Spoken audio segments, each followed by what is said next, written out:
Kalau dibilang optimis, jelas tentu saja ini menarik. Buat saya menariknya ini memang adalah karena saya melihat juga suku bunga kita kan deposito ini turun, dan saya rasa juga akan di sekitar ini atau malah mungkin semakin turun. Ini sebenarnya merupakan modal dasar untuk perkembangan pasar modal sih, dan juga reksadana, karena tadi Pak Dirga juga bicara bahwa mengenai awalnya pasti mulainya dari pasar uang karena memang itu lebih mirip deposito, dan memang itu jalan masuk yang paling baik. Jadi kalau dibilang memang kalau optimis ya, dan kembali lagi kalau kita bicara milenial, memang edukasi itu penting karena memang kalau tadi bilang umur 35 mereka baru memiliki kekayaan yang cukup, sehingga sebenarnya kalau kita bicara milenial, emphasis dari aset manajemen atau industri aset manajemen adalah lebih pendidikannya, karena ketika nanti mereka sudah punya punya kekayaan yang cukup, mereka bisa ingat dan bisa brand building lah. Basically kita semua melakukan brand building atau industry recognition building, supaya ketika mereka pada masanya cukup, terus mereka ingat, oh iya saya ingat ada alternatif investasi yang namanya reksadana begitu. Baik, bicara dengan edukasi tadi disampaikan juga ini mau tidak mau aset manajemen juga memberikan edukasi kepada investor milenial ini. Tapi sebenarnya kalau melihat data, memang dari investor milenial yang berkomitmen untuk masuk ke dalam aset manajemen, berapa persen sih yang sebenarnya sudah teredukasi? Boleh dijawab Pak Antoni? Ya,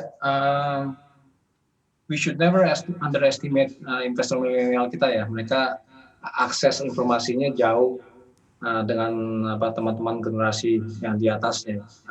Saya kira edukasi itu bisa didapatkan bukan hanya kita dari MI ya, tapi sangat-sangat banyak sosial media, teman-teman sosial media sekarang ada investor-investor saham dan sebagainya, mereka juga membuat grup sendiri.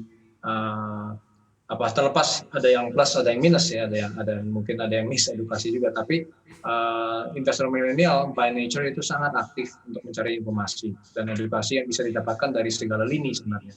Yang interesting tadi saya tambahkan sedikit adalah ketika saya katakan bahwa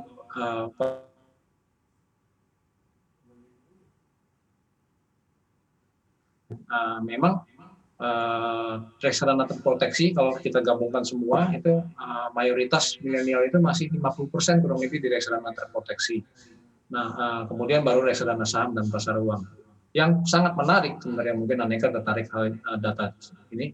Dari kalau kita lihat dari Upward Online, jadi online investment platform, teman-teman yang banyak sekali merangkul investor-investor milenial, ternyata hampir 75% investor milenial dananya yang masuk melalui investment platform ini masuk ke reksadana saham, jadi hampir 75%, jadi angkanya sangat tinggi. Kita bisa lihat ke depannya bahwa ternyata segala edukasi yang kita lakukan dan juga teman-teman milenial mungkin juga mencari informasi sendiri, mereka sangat aktif. Mungkin